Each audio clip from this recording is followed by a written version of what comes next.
Having spent the better part of the last 10 years covering the restaurant industry, I've been fortunate enough to cross paths with the country's top chefs. What I've always enjoyed most about these culinary encounters aren't necessarily the meals or the dishes themselves, though they certainly are memorable, but rather the conversations and discussions which we've had once service has come to a close. Now I'm sharing these conversations with you. Join me around the table. This is After Service with Steve.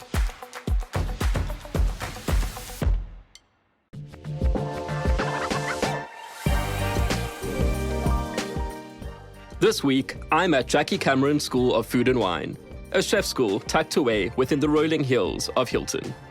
It's here where Chef Jackie Cameron is nurturing the next generation of South African chefs, training her students to an international standard and readying them for their time in the industry.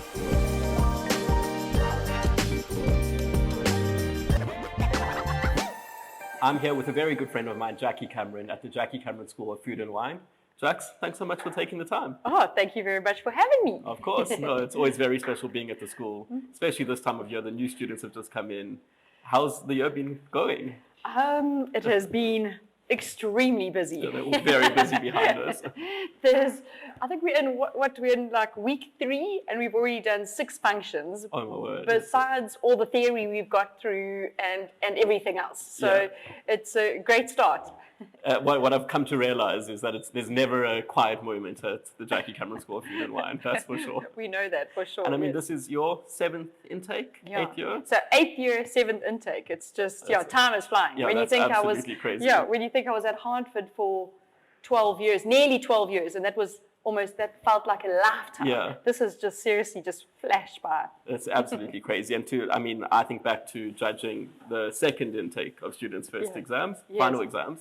Yeah. And it does seem like yesterday. And it's really it's really my favorite time of year because getting to meet the students and then judging them, grading their exams.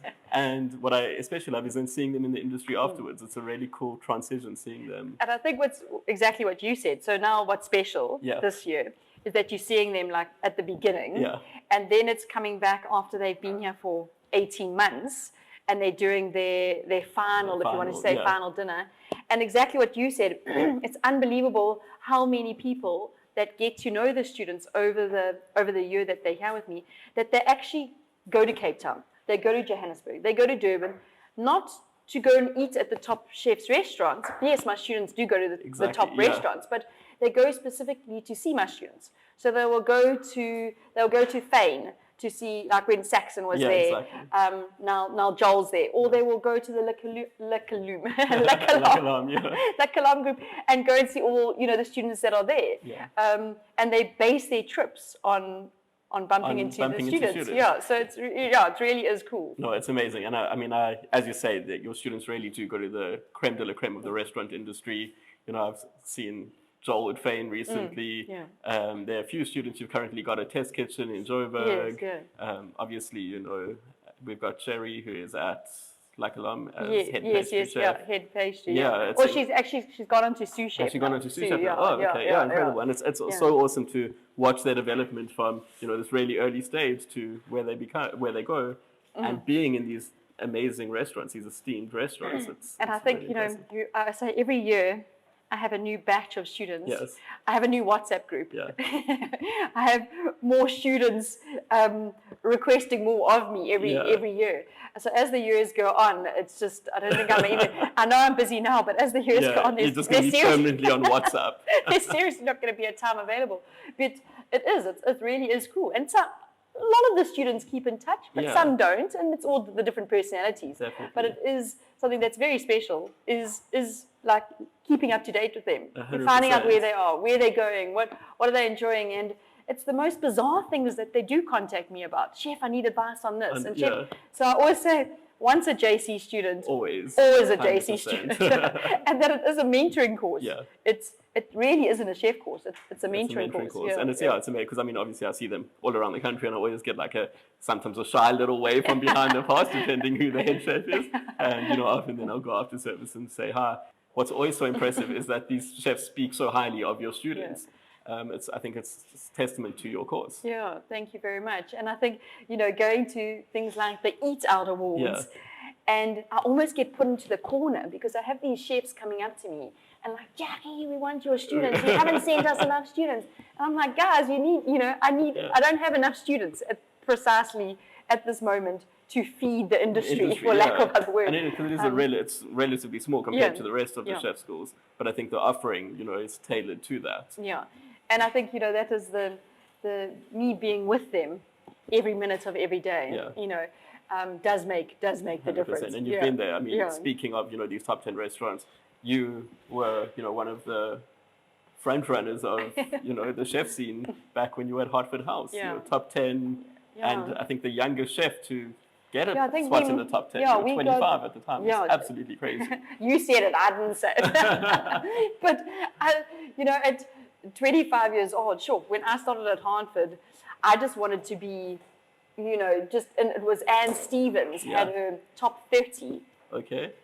And I just wanted to be recognized in that. I didn't even really know who the top 30, who the top 10, anything. And then we got into Anne Stevens' top 10, and I was like, wow, that was in KZN, remember? Yeah. and then making it was the Dan, Anna Trapido had a list of the Dan top 10, and she put us into fine dining. And I was 25 years old then. So, and then it was Eat Out the following year. And so it really just opened up doors, And I think that's what we always say is that for my students, it's so important because I understand what the standard is. I understand what the chefs expect. You've worked it, which is, I think quite impressive. So, and then, why, how do we go from, number 5, I think, was at the time, number 5 restaurant in the country to opening a chef school? Yeah. So it was, I had many, 60 different students from every other chef school in the industry at the time. And it was just working very closely with the students and realizing that, and speaking to the chefs, and figuring out what we need in the industry from a student. So it was, and I think also sending out beautiful plates of food was great, but what started getting me, it wasn't getting me up in the mornings. Yeah. What was getting me up in the mornings was my staff, seeing their development, seeing their growth, having somebody that had come from, I say a standard 8, but a grade 10 education maybe, and going into scullery, working in scullery, then moving onto breakfast, and then moving into patisserie and doing hand-tempered chocolates and Turkish delights and all these beautiful friandises. That was what was getting me excited. Even then, it was about the education 100%. Of it that you were. And that was so. It was that I was figuring out that the industry needed me to open a chef school. Yeah. That the chefs were crying for it. And that was becoming my passion more and more. That it was the teaching and training that was getting me up every morning. That's what you enjoyed the most. Yeah. So, and then it was my parents had this beautiful home, and what were they going to do with it? So it all kind of came interlinked. So just came together. And that was in 2000 and? Yeah, so I started all my teaching and training in 2019. Okay. I was nearly every single off day. Was it 2019? 2009. No, it has to be earlier than 2000, that. 2000, yes, because my school. What are we at? 2020? Like 8 years. No, completely wrong. 2009. Was 2009? Was it 2009? No, it must have been a bit later than that. Yeah, no, I opened, no, man. It was 2009. It must have been, it was 2009. Exactly. Because 2014 I opened, I left Hartford. Okay. And then... Yes. Oh, I feel like I'm getting very old now, eh? So 2009 is correct, the correct date, correct year. I did all my teaching and training, facilitating. So I was continuously going back. Every single off day, I was driving back and forth to Joburg and doing all of those lectures. And that was all internationally recognized that I did that. And then, 2009. And then 2014, I left Hartford. 2015 was my first intake. Yes. Cool. Awesome. And then, I mean, you speak of the international training, and I think that is what is so impressive, is that you do train your students to this international level. What is the program they go through? So, international, we were the first school in the country that was internationally accredited for both food and wine. So we do with Laureate Abingdon the WSET level 2. And it just makes sense. It's a course that is hugely recognized. Is most highly recognized course in the world for wine understanding and knowledge. So it made sense that we would bring that to my school. And the international side, you know, if you're wanting to be a chef, you're wanting to travel. You've got to be exposed to the international standard of what it is all about. And I've been lucky enough that I've gone overseas 30 times.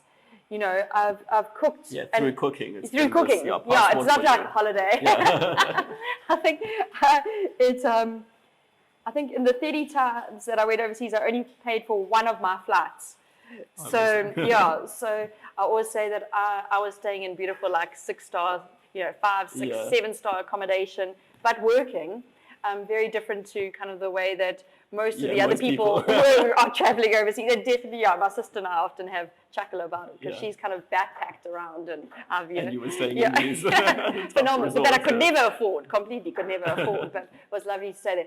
And so with all of that, and having all those friends and relationships overseas, internationally also, it's just opening the students' eyes. Yeah.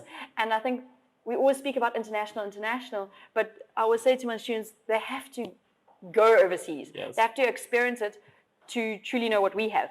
No, of course. So, because if you always think it's greener over there, it really isn't, because our food here is just phenomenal. And you will only know how great our food is in South Africa until you've been there, and then, and you've gone to all those Michelin star restaurants, and you've gone to all those top 50 restaurants, and then come back and pay the rand price and have the experience that we have, and then you can't compare. Exactly.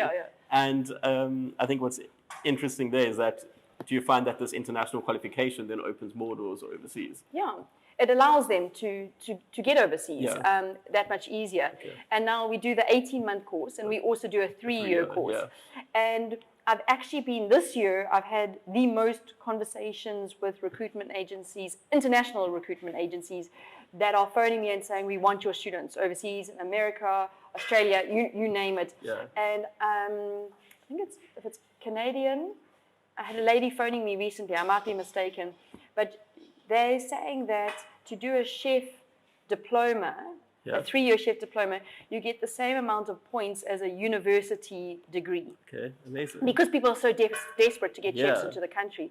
So it's just getting that much more easier to get overseas. And to travel. And I know we were saying, like, a lot of my students are local, as in South Africa, but we have students that are in America. We have students a lot of them are going on to yachts. A lot of them, are going on to super yachts and doing that. So they are dotted around the world. Yeah, Zandy's now with Jan. Nice, fantastic. I did see that on Instagram. Yeah. It's amazing how Instagram keeps us all in touch. Even when I don't see the students, I still know what they're doing. And aside from the qualification part, what I really respect is the respect you instill in your students, because I think there's this notion that to be a chef, you have to be this really, almost aggressive, loud, swearing. It's had this reputation of being a really rough industry. Work till you're exhausted, keep on working. And I think you've done a fantastic job of instilling respect in your students as well. Do you think the industry is changing in that regard? Yeah, well, I've been in it for 23 years. The industry's changed hugely. Everyone's a lot nicer. And that's what I keep on telling the students. Yeah. We're all nice now. They're like, really? But I think what I was actually just messaging a student a few minutes ago, and she was saying she was battling with this and that, and she's on her off days, she's spent a bit of more time with herself and going to the beach and just getting her mind right. Very happy in her placement and everything, but just needing to, and this is the advice that I've given her. Yeah. And I just said to Ash, who's in my office, I was like, I give my students this advice, but did I ever do that? Yeah. But it is really, a lot of the course is about getting balance, whatever makes you happy.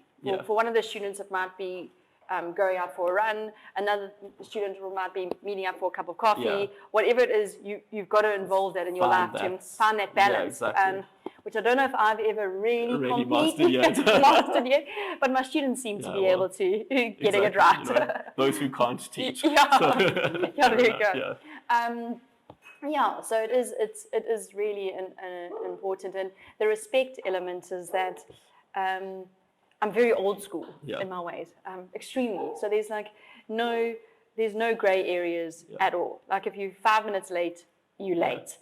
Complete black and white, and that's what the industry is about, because you are, you've got people to serve, you've got teams to look after. If you're 5 minutes late, you're letting down the team. So it's all about respect. So it's respect for yourself. It's coming to school, coming to work, looking presentable, looking neat and tidy. I remember one of the first things when the first Eat Out Awards I went to, and Pete Goff-Wood was there, and he came up to me and he shook his hand and he's like, "I cannot believe it. Your students have like an iron jacket and polished shoes, and look at their aprons." And he was just like, I'm like, yeah. What do you expect? What do you expect? But that is one of the things that are mostly commented to me, is about how the presentation of my students. And that's what I say, like, it's so important. No longer are chefs in the back of the kitchen. No. You've got to be able to come out. And I know we do these. Part in service, I know we do these sundown events, and we do lots of events, and I get the students to come out and speak and present their food, and parents were mentioning the other night that it's so important that this is what, because chefs are no longer, you've got to be able to come out. Like I would never have done all those trips overseas if I hadn't come out and made that relationship, made that connection. So a lot of the school is about building those relationships. And how to present properly. That's amazing. For sure. And then I know what else you're super passionate about, and obviously it's from your background at Hartford and being one of the first top female chefs in the country is Women in the Kitchen. And obviously, if we look at your team, you've got a really diverse mix of people. How do you find that the attitude or perception of, women in the kitchen has changed? Is it the same? What are you seeing in the industry? I know we often talk about women always being in pastry. When I was at Hartford, no matter male, female, age, whatever, if it was somebody I hadn't worked with and was just about to employ them, or they were going through the probation period, I always put them in pastry. So I always put them on pastry on the base that it's difficult, it's hard, it's got to be precise. And I felt that even somebody in hot kitchen, in my kitchen, had to be that precise. And there were recipes to follow. And it was always a discussion. But if we as a joint team decided that this is how we were doing something, no matter if it was myself, my sous chef, my chef de partie, whoever it was, we all did it to that standard. It was not like, oh, you have your recipe for that and I have it. It was a set standard. So I felt if somebody could do pastry, they could do the rest of my kitchen. So that was always my thoughts going forward. But the frustrating thing for me is when I have two students, a male and a female, and they go into a top restaurant, and the female automatically gets put into the patisserie kitchen, and the male goes into the grill. When I know at different times when it's happened, that female student is actually better, so much stronger on the hot kitchen. I'm not getting wrong, there's lots of females that enjoy patisserie kitchen, there's also guys that enjoy it, 100%. And that's 100%, but the frustration is naturally, if a male and female start on the same day, the female will go about both of them. The male will go into hot kitchen. And for me, like, if you ask me what do I miss, because I'm cooking more now than I ever cooked at Hartford with these students and teaching and training and educating, I miss the hot kitchen. I miss that drive. I miss that that rush of the service. But we also do lots of functions. And I do have students under me, so there's huge rushes that happen. But I think it's just that base is that. But I think kitchen, like I said earlier, kitchens are nicer places. Kitchens are happier places, and it's phenomenal. So there definitely has been a change. So you are seeing that change where your students are getting more diverse training. But they still go into pastry. Most of them. Not all of them, but most of them. Fantastic. And then, do you have a say? Do you have a bit of a discussion with the chef, or do you kind of leave it up to? Also, it comes down to it. So normally I do a lot of coaching with my students, to the point that most times the chef doesn't even know I'm chatting with the student. So I think that's what's important, because it's not for me to phone up the chef and go, yes, you know, yeah, you're not their mom. Yes, but also their moms are not allowed to phone the chef. Either. The mom can't do that. The parents sign a document before they will not get involved. That there will be no involvement from the parents to the chef. Yeah. No, embarrassing. Yeah, No, exactly. it can't happen. So they sign that document, but also it's important that you find your voice. But they do. They're in the big wide world, you know. Exactly.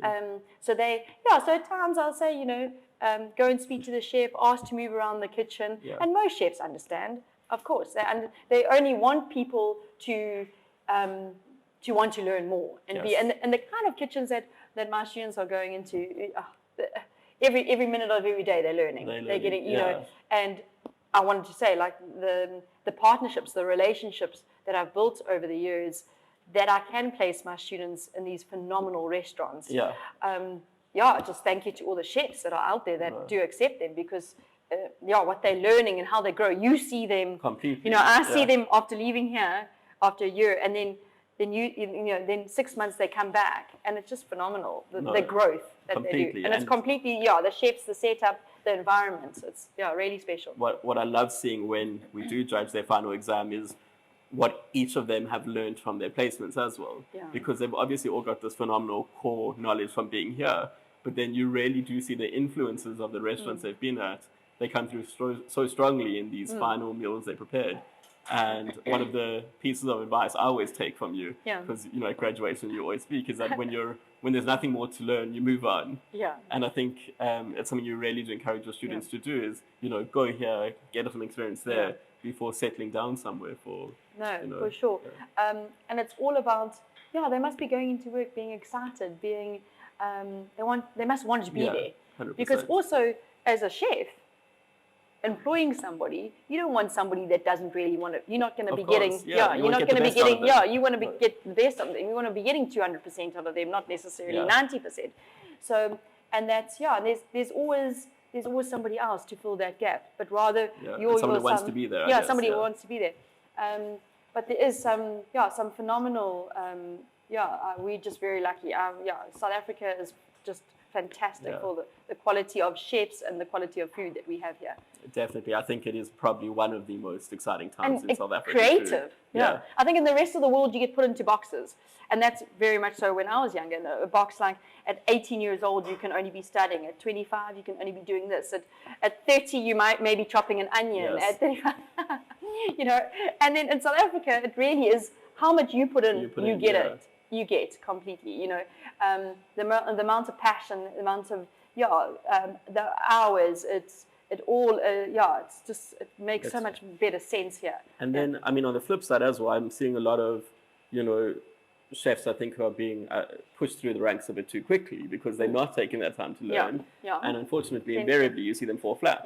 So it is definitely that is very true also. So, but it all comes down to commitment. Of course, and it's being level-headed and grounded.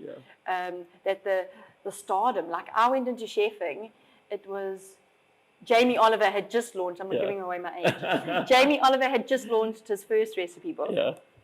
And there was only the two fat ladies on TV. Two fat ladies on TV, Jamie Oliver, Floyd was very much so drinking his wine and having a fantastic time. And I went into chefing because I enjoyed chefing.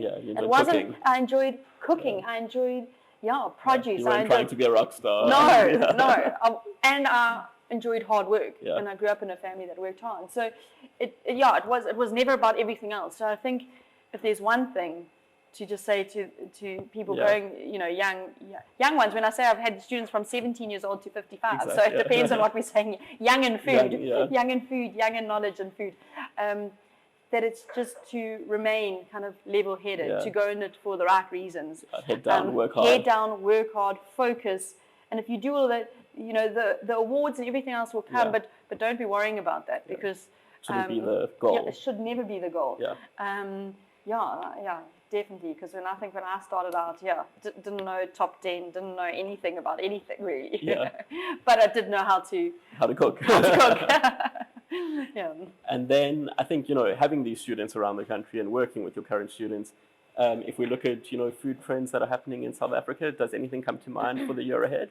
Yeah, anything, I think since COVID, we can't really gauge it, on here because we do so many different functions. Of course. Initially, when COVID, when everything opened up, the restaurant just started booming. Yeah. But then it would have highs and lows. It would be like there would be no kind of average. You can't really say that this weekend's going to be busier than that weekend or that night's going to be busier. But definitely this year we found our functions have picked up hugely. We are finding that people are having smaller functions and kind of higher spend. Yeah. So more. Yeah, people are getting out. I think we've had the most amount of functions in the first month of the year than we ever had. Fantastic. Yeah, which is fantastic. And the spend is definitely higher per person.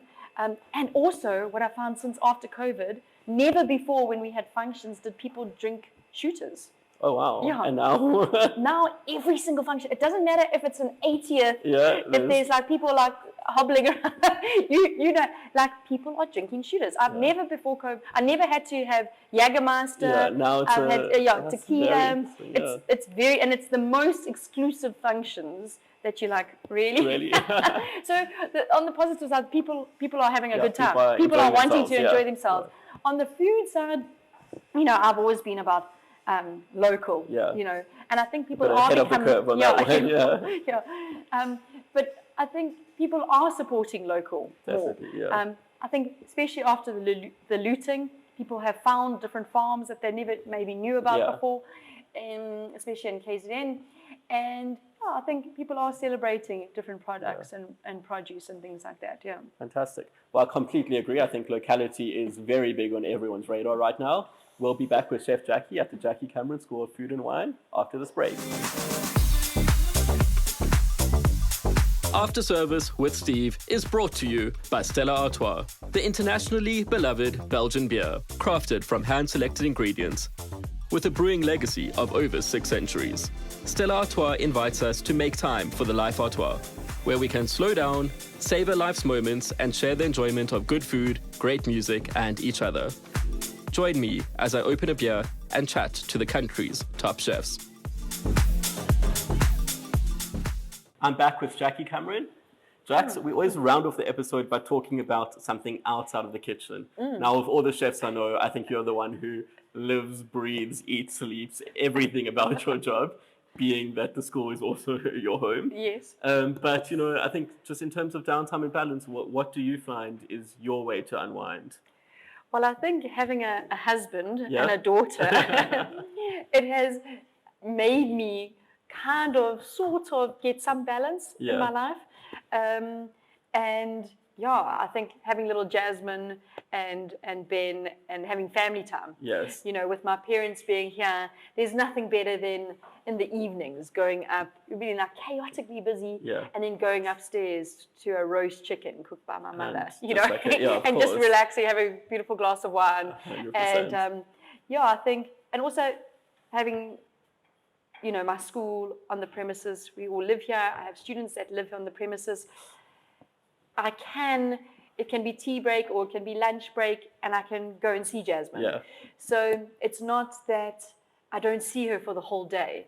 And I think that's really, really special. And I know a lot of the students and a lot of the students' parents have said they really do appreciate that I am a mother. That there's an understanding of mother, son, mother, daughter kind of relationship. And I really do think it has added another dimension to my offering, what I'm offering here, because I kind of can understand where the parents are coming from. No, definitely. So the balance is family time. I would say full on for Fantastic. that. As you say, everyone has a different kind of something that feeds their soul. And I mean, Jasmine is just the cutest kid, and it's amazing to see her through the school always, and how the students all love her. And she is. But the thing is that when she was born, those first students that because now she's 2.5. They come back here and they're like, "Oh, Jasmine," and like Jasmine doesn't remember that. So that's the, and I know how I know growing up, I always had that uncle and aunt, and or that great uncle or aunt or whatever cousin that would come and say, you don't remember me. Now Jasmine's going to have all the batches of students for her. But it is really, like, I remember one of the students were doing a practical upstairs, and she was tiny. She couldn't even walk, but she like crawled, and she got a chafing dish, and she got a whisk, and she just started whisking. She was whisking. I think it was like flour or something in it, but I was amazed. Like, she was holding that whisk properly, and she was whisking. And I had never, the amount that she has picked up just by, I would have loved to have been in her situation, all the knowledge that she's naturally just picking up and learning. I took a photo of her the other day. The students were doing a function, and we had a few chairs along here, and she was like peering over the side, watching everyone. So she is picking up so much. Do we have an aspiring young chef in the making? I don't know. I'm going to tell her no. I do know that, obviously she's Jasmine Vessels, and obviously it's Jackie Cameron's School of Food and Wine, but it's Jasmine Cameron Vessels, so the initials are the same. So there's opportunity there. yeah. Fantastic. Well, no, Jackie, thank you so much for taking time to talk. No, thank you. Always great to be at the school. I'm not going to keep you any longer. We've got a whole lot of students that need to get taught. So thank you for your time. No, thank you very much. It's been wonderful chatting, and real treat to be chatting here with you. Thank you, Steve. Thanks, Jax. Thank you. If you enjoyed this episode of After Service with Steve, subscribe to our YouTube channel or follow us wherever you listen to podcasts. After Service with Steve is brought to you by Stella Artois.